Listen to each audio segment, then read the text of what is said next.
Hello friends, welcome to Vasudha vlogs and news. ఈరోజు morning మేము హైదరాబాద్ నుంచి ఢిల్లీ నుంచి గోరఖ్పూర్ వెళ్తున్నాం. దారిలో మీకు జరిగినటువంటి అన్ని విశేషాలు మీకు చెప్తాను. Share, subscribe and like friends. Like చేయండి, షేర్ చేయండి, సబ్స్క్రైబ్ చేయండి. ఓకే. సాయంత్రం 4:30 అయ్యేసరికి గోరఖ్పూర్లో దిగాం. గోరఖ్పూర్లో చాలా ప్రశాంతమైనటువంటి వాతావరణంలో 4:30 సమయంలో ఇదిగో ఈ బస్సు ఎక్కి మేము నేపాల్ వెళ్ళబోతున్నాం. రాబోయే రోజుల్లో జరిగేటువంటి నేపాల్ ప్రయాణం మొత్తం మీ కళ్ళకు కట్టినట్టు వీడియోస్తో సహా మీ ముందుకు రాబోతోంది. షేర్ చేయండి, లైక్ చేయండి, సబ్స్క్రైబ్ చేయండి ప్లీజ్ ఫ్రెండ్స్. చూసారా మామిడి చెట్లు? ముందు మామిడి చెట్లు చూడగానే అవే వీడియో తీశాను.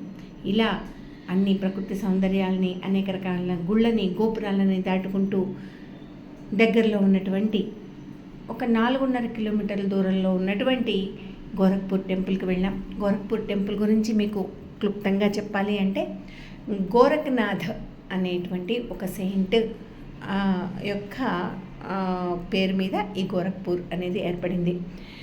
యోగి ఆదిత్యనాథ్ తన యొక్క మఠాధిపతిగా ఉన్నటువంటి ఈ గుడి చాలా ప్రాశస్త్యం పొందింది. సింపుల్గా చెప్పాలంటే స్టోరీ, గోరఖ్నాథ్ ఒక గురు భక్తుడు. ఆయన యొక్క గురువు గారైనటువంటి మత్స్యేంద్రనాథుడి మీద అమితమైన ప్రేమతో ఉండేవాడు. ఆయన భగవంతుడిని కూడా ప్రార్థించేవాడు కాదు.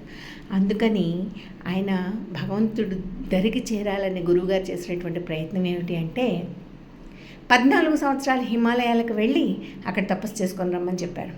14 సంవత్సరాలు ఆయన హిమాలయాలకి గురువాజ్ఞగా వెళ్ళి తపస్సు చేసినా కూడా ఆ తపస్సులో కూడా గురువుని ఎక్కువ ప్రార్థించాడు, ఎక్కువ తలుచుకున్నాడు. ఆ కారణంగా ఆయన మళ్ళీ తిరిగి 14 సంవత్సరాల తర్వాత మత్స్యేంద్రనాథ్ గారి దగ్గరికి వచ్చినప్పుడు ఆయన దర్శనం ఇవ్వలేదు.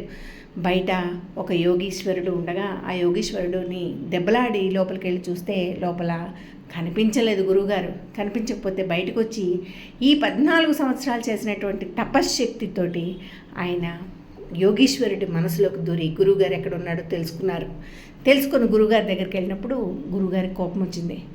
నువ్వు భగవంతుడిని ప్రార్థించి మోక్షం పొందడానికని నేను పంపిస్తే, అది కాకుండా నువ్వు చేసిన పని ఏంటి అంటే అక్కడికి వెళ్ళి యోగి మనసులోకి దూరావు, మళ్ళీ వెళ్ళి 14 సంవత్సరాలు చెయ్యి అని చెప్పి శాపం ఇచ్చారట. ఆ ఇచ్చిన శాపం ప్రకారం ఆయన మళ్ళీ వెళ్ళారు, తపస్సు చేసుకున్నారు. ఆయన నాథ సాంప్రదాయాన్ని పోషించారు. ఆయన యొక్క గుడిని ఈరోజు మనం చూస్తున్నాం.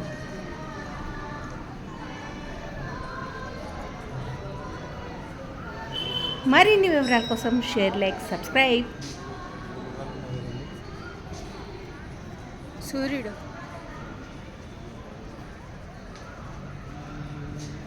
అందరూ ఉన్నారు.